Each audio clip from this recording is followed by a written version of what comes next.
சென்னையில் நடைபெற்று வரும் 3வது ஆசிய விளையாட்டு தொடர் போட்டியில்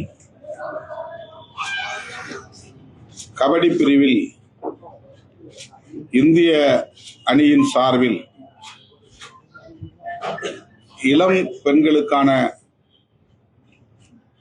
போட்டியிலே பங்கேற்று இந்தியாவுக்கு தங்கம் வென்றெடுத்து சாதனை புரிந்த நமது கண்ணகி நகர் கார்த்திகாவை விடுதலை சிறுத்தைகள் கட்சியின் சார்பில் நெஞ்சார பாராட்டுகிறோம், வாழ்த்துகிறோம். அவருக்கு பயிற்சி அளித்த பயிற்சியாளர்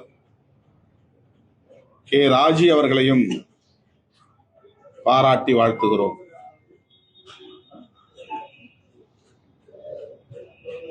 அவர் இன்னும் உலகளாவிய அளவில்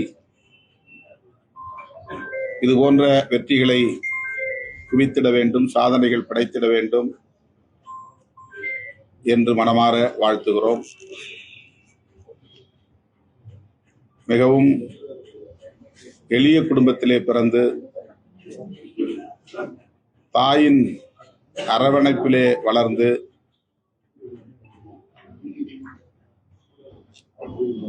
இந்த சாதனையை புரிந்திருக்கிற கார்த்திகா, நான் பிறந்த கண்ணகி நகருக்கு ஒரு புதிய பரிமாணத்தை ஏற்படுத்தியிருக்கிறேன், அதிலே எனக்கு பெருமை, இதுதான் எங்கள் அரசியல் என்று சொல்லியது பாராட்டுதலுக்குரியது. அவர் வெறும் விளையாட்டு வீராங்கனையாக மட்டுமில்லாமல் ஒரு அரசியல் புரிதல் தெளிவு உள்ளவராகவும் அவருடைய பேட்டியில் இருந்து நம்மால் அறிய முடிந்தது. அந்த வகையிலும் அவரை பாராட்ட, வாழ்த்த கடமைப்பட்டிருக்கிறோம். கண்ணகி நகர் என்றாலே அதை குறைத்து மதிப்பிடுகிற ஒரு போக்குதான் இவ்வளவு காலம் இருந்தது. இப்போது உலகளாவிய அளவில் அந்த பகுதிக்கே பெருமை சேர்த்திருக்கிறார் நம்முடைய கார்த்திகா. அவர் படிப்பிலும் சாதனை புரிய வேண்டும். தமிழ்நாடு அரசு கார்த்திகாவுக்கும் அபினேஷுக்கும் 25 லட்சம் ரூபாய் ஊக்கத்தொகை வழங்கி பாராட்டி சிறப்பித்திருப்பதை வரவேற்கிறோம். என்றாலும் இந்த ஊக்கத்தொகையை 1 கோடி ரூபாயாக உயர்த்தி தர வேண்டும் என்று ஏற்கனவே விடுதலை சிறுத்தைகள் கட்சியின் சார்பில் கோரிக்கை வைத்திருக்கிறோம். அதை மீண்டும் வலியுறுத்துகிறோம். அத்துடன் அவருக்கு வேலைவாய்ப்பை, அரசு வேலைவாய்ப்பை உறுதிப்படுத்தி இருக்கிறார்கள். மாண்புமிகு முதல்வர் அந்த உறுதியை தந்திருக்கிறார். அது மகிழ்ச்சி அளிக்கிறது. அதே வேளையில் அவருக்கு அரசு வீடு ஒன்றை ஒதுக்க வேண்டும். இருவருக்குமே, அபினேஷும் தந்தை இல்லாதவர் தான், அவரும் எளிய குடும்பத்தை சார்ந்தவர் தான். திருவாரூர் மாவட்டத்தை சார்ந்த இளைஞர். வேல்ஸ் பல்கலைக்கழகத்தில் 1ஆம் ஆண்டு பொறியியல் BA பொருளாதாரம் படிக்கிற மாணவர். அவருக்கும் கார்த்திகாவுக்கும் அரசு வீடு ஒதுக்க வேண்டும் என்றும் வலியுறுத்துகிறோம். தனக்கு என்ன வேண்டும் என்ற கோரிக்கையை விட தான் இருக்கும் கண்ணகி நகர் பகுதியை மேம்படுத்த வேண்டும். குறிப்பாக ஒரு கபடி விளையாட்டு மைதானத்தை, உலகத்தரம் வாய்ந்த ஒரு மைதானத்தை உருவாக்கி தர வேண்டும் என்ற கோரிக்கையை கார்த்திகா விடுத்திருப்பது அவருக்கு ஒரு பரந்த பார்வை இருக்கிறது, பொதுவான நோக்கு இருக்கிறது, தொலைதூர பார்வை இருக்கிறது என்பதை அறிய முடிகிறது. இந்த அளவுக்கு அவரை வளர்த்த அவருடைய அன்னை சரண்யா அவர்களையும் இவ்வளவு சிறப்பான ஒரு விளையாட்டு வீராங்கனையாக வளர்த்தெடுத்த பயிற்சியாளர் ராஜி அவர்களையும் மீண்டும் ஒரு முறை நெஞ்சார பாராட்டுகிறோம், வாழ்த்துகிறோம். விளையாட்டுத்துறைக்கு தமிழக அரசு இன்னும் கூடுதலா எவ்வளவு கவனம் செலுத்தும்? பல திட்டங்களை தமிழக அரசு செஞ்சிருக்கிறத இந்தியா முழுவதும் பல பெருமைகளா வந்துட்டு இருக்கு. இப்போ கார்த்திகா தங்கப்பதெல்லாம் வந்திருக்காங்க. விளையாட்டுத்துறைக்கு மாநில அரசு கூடுதலா முக்கியத்துவம் கொடுக்க வேண்டியதற்கான திட்டங்கள் விதிகளை என்ன பண்ணுங்க?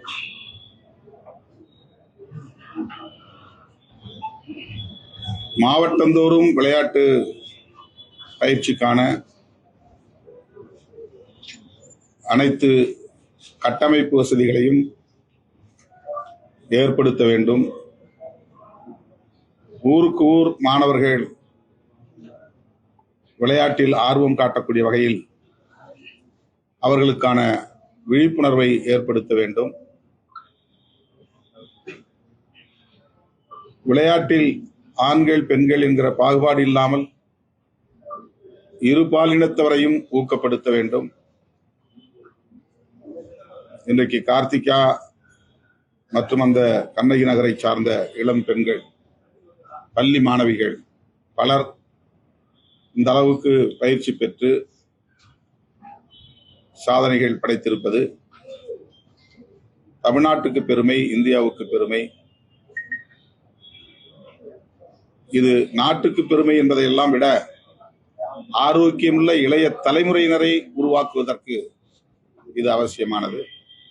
உடல் வலிவும் மன வலிமையும் தான் உண்மையான ஒரு ஆரோக்கியம். ஆகவே ஆண் பெண் என்கிற பாகுபாடு இல்லாமல் பள்ளி பருவத்திலிருந்தே அவர்கள் உடற்பயிற்சி மேற்கொள்ள வேண்டும். விளையாட்டு களங்களில் அவர்கள் ஈடுபட வேண்டும். அதன் மூலம் உடல் வலிமையையும் மன வலிமையையும் பெற்ற புதிய இளைய தலைமுறையினரை உருவாக்க அரசு உறுதியேற்க வேண்டும். விளையாட்டுல மாணவர்களுடைய திறமையை அடையாளம் கண்டுபிடிக்க முடியும். அது பயிற்சி பெற்ற பிஇடி டீச்சர்ஸ் மூலமாக அது பண்ண முடியும். தமிழ்நாட்டில் இருக்கக்கூடிய 35,000 அரசு பள்ளிகள்ல 20,000 பள்ளிகள்ல ஒரு பள்ளியில ஒரு உடற்கல்வி ஆசிரியர் கூட இல்லாத பள்ளிகள் 20,000 பள்ளிகள் இருக்கு. இது காலங்காலமா இது வரைக்கும் மாறல. ஒரு பள்ளிக்கு ஒரு உடற்கல்வி ஆசிரியராக இருக்கணுங்கிறது தான் தொடர்ந்து பலரும் வலியுறுத்துறாங்க. நீங்களும் முதல்வருக்கு துணைமுதல்வருக்கு வலியுறுத்துறாங்க. இது மிகுந்த அதிர்ச்சி அளிக்கக்கூடிய ஒரு புள்ளி விவரமாக உள்ளது. முதல்வர் அவர்களின் கவனத்திற்கு இதை நாம் உரிய தரவுகளோடு கொண்டு செல்வோம். முதல்வர், துணை முதல்வர் இருவருமே விளையாட்டு திறனை மேம்படுத்த வேண்டும் என்பதிலே மிகுந்த ஆர்வம் உள்ளவர்களாக இருக்கிறார்கள் என்பதிலே யாருக்கும் மாற்று கருத்தில்லை. உடற்கல்வி ஆசிரியர்கள் மட்டுமின்றி இதுபோல தனியார் பயிற்சியாளர்கள் அரசு பணியாளராக இல்லாமல் தனித்து தன்னார்வத்தோடு யாருடைய தூண்டுதலும் இல்லாமல் ராஜி போன்ற பயிற்சியாளர்கள் இப்படிப்பட்ட குழுக்களை உருவாக்கி ஆளாக்குகிறார்கள். எனவே இந்த தனி பயிற்சியாளர்களையும் அடையாளம் கண்டு அவர்களை ஊக்கப்படுத்துவது, அவர்களுக்கு உரிய கட்டமைப்பு வசதிகளை ஏற்படுத்தி தருவது என்பது முக்கியமானது. உடற்கல்வி ஆசிரியர்கள் பள்ளிக்கூடங்களுக்கு எவ்வளவு தேவையோ அதை போல தனி பயிற்சியாளர்களையும் ஊக்குவிக்க வேண்டியது இன்றியமையாததாக நான் பார்க்கிறேன். எனவே முதல்வரின் கவனத்திற்கு இதை எடுத்துச் செல்வோம். கண்ணகி நகர் பக்கம் பெரிய அளவுல யாருமே போய் நேரில் பார்க்காத ஒரு சூழல்ல எடுத்துக்கிட்டாங்க, வாக்கு தெரிவிக்கிறாங்க. அது ஒரு வரவேற்கக்கூடிய ஒரு விஷயம். இருந்தாலும் ஓட்டு வங்கிக்காக செல்லக்கூடாத நபர்கள் கூட இங்க போய் பாக்குறாங்க. அரசியல் தலைவர்கள், குறிப்பாக பாஜக உள்ளிட்ட பல அரசியல் தலைவர்கள் நேரடியாக கண்ணகி நகருக்கே போய் பாக்குறாங்க, வாக்கு தெரிவிக்கிறாங்க. இது ஒரு பக்கம் நம்ம வரவேற்றாலும் ஒரு 1,00,000 வாக்குகள் அந்த பகுதியில் இருக்கு. எப்படியாச்சும் இந்த வாக்குகளை நாம பெற வேண்டும் அப்படின்னு ஒரு அட்டென்ஷனுக்காக போகக்கூடிய நபர் அரசியல் தலைவர்களை நம்ம எப்படி பார்க்கிறோம்? அவங்க வாக்கு அரசியல் நோக்கத்தோடு செயல்பட்டாலும் நாம் அதை அரசியல்படுத்த வேண்டாம். நல்ல நோக்கத்திற்காக வந்தார்கள் என்றே எடுத்துக்கொள்வோம். அவருடைய வாழ்த்துக்கள் கார்த்திகாவுக்கும், கார்த்திகாவை போன்ற இளம் மாணவிகளுக்கும் மாணவர்களுக்கும் பயனுள்ளதாக அமையட்டும். அதே போல அரசு எப்படி பார்த்தாலுமே மத்திய அரசு தமிழ்நாட்டுக்கான நிதி, விளையாட்டுக்கான நிதி ஒதுக்குதல என்ன ஒரு முக்கியத்துவமா பார்க்கணும்? தமிழ்நாடு என்று சொல்வதை விட பாஜக அல்லாத பிற கட்சிகள் ஆளுகிற மாநிலங்கள் அனைத்தையும் மாற்றான் தாய் மனப்பான்மையோடு தான் அணுகுகிறது என்கிற குற்றச்சாட்டுகள் உள்ளன. இந்திய ஒன்றிய அரசு அப்படி அணுகக்கூடாது. தமிழ்நாடு உள்ளிட்ட எல்லா மாநிலங்களையும் இந்திய மண் என்கிற ஒரு புரிதலோடு அணுக வேண்டும். மாநிலங்களின் தேவைகளுக்கு ஏற்ப நிதி ஒதுக்கீடு செய்ய வேண்டும். அதுதான் ஒருங்கிணைந்த வளர்ச்சிக்கு உதவும். அதே போல தமிழக அரசு சார்பில் குறைந்தபட்சம் 50 லட்சம் ரூபாய் நடைமுறையில் இருக்கு. இருந்தாலும் புரட்சி கொடுத்திருக்காங்க ஒரு 40 இது போன்ற விஷயங்களை முன்னெடுக்கும் போது ஒரு அதிகமான ஊக்கத்தை கொடுத்தா அடுத்த ஜெனரேஷன் தொடர்ச்சியா பின்தொடர்ந்து இவரை ஃபாலோ பண்ணி நிறைய பேர் முன்னெடுத்து விளையாட்டுல ஒரு முன்னோக்கு பாதைகளை செல்வாங்க. இது போன்ற விஷயங்களுக்கு அரசு இது ஒரு இதையும் அரசியலா பாக்குதா அப்படின்ற ஒரு கண்ணோட்டத்தில் இது நம்ம ரொம்ப ஆழமா விவாதிக்க வேண்டிய தேவையில்லை என்று நான் கருதுகிறேன். செஸ் போன்ற விளையாட்டுகள் தனிநபர்கள் பங்கேற்கிற விளையாட்டு, அது அத்லெட்டிக்ஸ் என்று நாம் சொல்லுவோம். கபடி போன்ற விளையாட்டுகள் குழுவாக பங்கேற்கக்கூடிய விளையாட்டுகள். எனவே அதையும் இதையும் நாம் ஒப்பீடு செய்ய முடியாது. ஒவ்வொரு விளையாட்டுக்கும் சாதனை புரிகிறவர்களுக்கு எவ்வளவு நிதி தரலாம் என்பது குறித்து ஏற்கனவே அரசு ஒரு வரையறை செய்திருக்கிறது. அந்த வரையறையின் அடிப்படையில் கூடுதலாக அவர்கள் தர முன்வருகிறார்கள், வரையறையை தாண்டி தருகிறார்கள். அந்த வகையிலே தமிழக அரசின் குறிப்பு இந்த கபடி விளையாட்டிலே வெற்றி பெறக்கூடியவர்கள், சாதனை புரியக்கூடியவர்களுக்கு 15 லட்சம் தரலாம் என்று வரையறை இருக்கிறது. நாங்கள் 25 லட்சமாக தந்திருக்கிறோம் என்ற விளக்கத்தை சொல்லியிருக்கிறார்கள். எல்லாவற்றையும் தாண்டி இந்த சாதனை புரிந்த கார்த்திகாவுக்கும் அபினேஷுக்கும் தலா 1 கோடி ரூபாய் கொடுத்து ஊக்கப்படுத்த வேண்டும் என்பது நம்முடைய கோரிக்கையாக இருக்கிறது. ஆகவே அதையே மறுபடியும் நாம் அரசின் கவனத்திற்கு எடுத்துச் செல்வோம். இதற்குள்ளே நாம் வேறு எந்த விமர்சனத்தையும் செய்ய தேவையில்லை என்பது என்னுடைய கருத்து. எல்லா விளையாட்டு வீரர்களுக்கும் எல்லா அந்த குழுவை சார்ந்த அனைவருக்குமே போய் சேரணும். ஆனா இவங்க வைஸ் கேப்டன், அது அந்த துறையில அப்படி சில வரையறை வச்சிருக்கிறாங்க.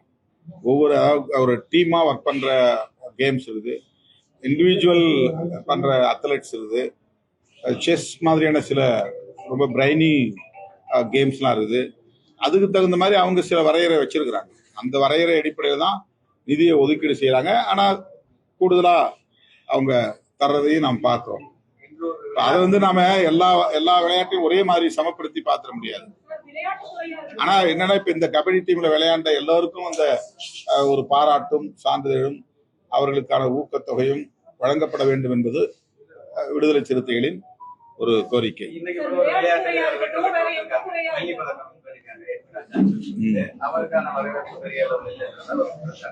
தங்கப்பதக்கங்கிறதுக்கு முதன்மைப்படுத்துவாங்க. தங்கப்பதக்கம்ங்கிறது அதான் வெள்ளி, அது ஒரு 3வது நிலையில வரக்கூடிய பதக்கங்கிறதுனால அது பெருசா யாரும் கொண்டாடுறது இல்லை. ஆனா அதுவும் ஒரு சாதனை தான். 3வது இடத்தை பெறுவதுங்கிறது ஒரு சாதனை தான். தங்கப்பதக்கம் வென்றவர்களை எப்போதுமே தேசம் பாராட்டி கொண்டிருக்கிறது. எனவே அதையும் நாம் ஒப்பீடு செய்து அதை ஒரு விமர்சனத்துக்குள்ளாக்க தேவையில்லை என்று என்னுடைய கருத்து.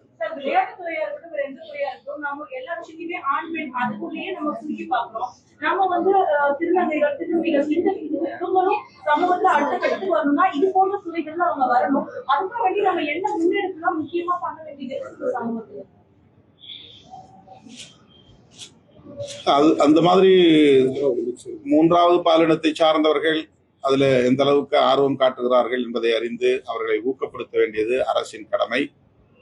நான் ஏற்கனவே சொன்னதை போல பள்ளிகளில் உடற்கல்வி ஆசிரியர்களை எப்படி நாம் கட்டாயம் நியமனம் செய்ய வேண்டும், அவர்கள் மூலமாக மாணவர்களிடையே விளையாட்டு திறனை மேம்படுத்த வேண்டும் என்று சொல்கிறோமோ, அதை போல தனி பயிற்சியாளர்களை அடையாளம் கண்டு அவர்களுக்கு ஊக்கமளிப்பதன் மூலம் 3ஆம் பாலினத்தவர் போன்றவர்களை தனி பயிற்சியாளர்கள் கட்டாயமாக வளர்த்தெடுப்பார்கள். அந்த அடிப்படையில இதை அணுகலாம் என்பது என்னுடைய கருத்து. ஒதுக்கப்பட்ட ஒரு இடத்துல இருந்து கண்ணகி நகர்ல இருந்து காட்சியா திரும்பி ஒரு சாதனை புரிஞ்சிருக்கு. அதே நேரத்துல டிவி டிபேட் வந்து அறிமுகோட அதிகாரப்பூர்வ செய்தி தொடர்பாளர் சக்தி அவர்கள் வந்து நசுக்கப்பட்டோம் பிடுக்கப்பட்டோம் அப்படின்னு ஒரு வார்த்தை வந்து தலித் மக்கள் மீது குறிப்பிட்டு பேசுகிறாரு. எஸ்ஐஆர் கொடுத்து அது நம்ம கார்த்திகா இல்லாத ஒரு அமர்வுல உட்கார்ந்து பேசுவோம். இது வந்து முழுக்க முழுக்க விளையாட்டுக்குள்ள நம்ம வந்து அந்த அரசியல் பேச வேண்டாம். கண்ணகி நகர் உருவாகி 20 ஆண்டு காலம் கண்ணகி நகர் உருவாகி 20 ஆண்டு காலம் ஏகப்பட்ட சிக்கல் நெருக்கடி அந்த மனவலிமையோட கார்த்திகா வந்து அதை எக்ஸ்போஸ் பண்ணுறீங்கன்னா இந்த நேரத்துல கார்த்திகாவுக்கு வெறும் பாராட்டுன்றது மட்டும் பார்க்காம கண்ணகி நகர்ல ஒட்டுமொத்தமான வளர்ச்சிக்கு என்ன பண்ண வேண்டிய தேவை? ஸ்போர்ட்ஸ் பிளே கிரவுண்ட் சொல்லிட்டீங்க, லைப்ரரி, அடிப்படை வசதிகள், ஆரம்ப சுகாதாரம், இதுல அரசு ஒட்டுமொத்தமா நிறைய ஸ்டேஜுக்கு தான் வர்றாங்க.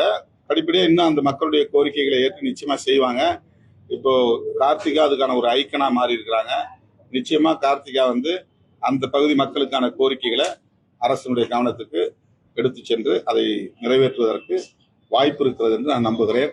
ஏன்னா விளையாட்டுத்துறை கவனிக்கிற அமைச்சர் சுகாதாரத்துறை அமைச்சர் மாசு அவர்கள் தன்னுடைய இந்த பாராட்டு விழாவில் பேசியிருக்கிறார்.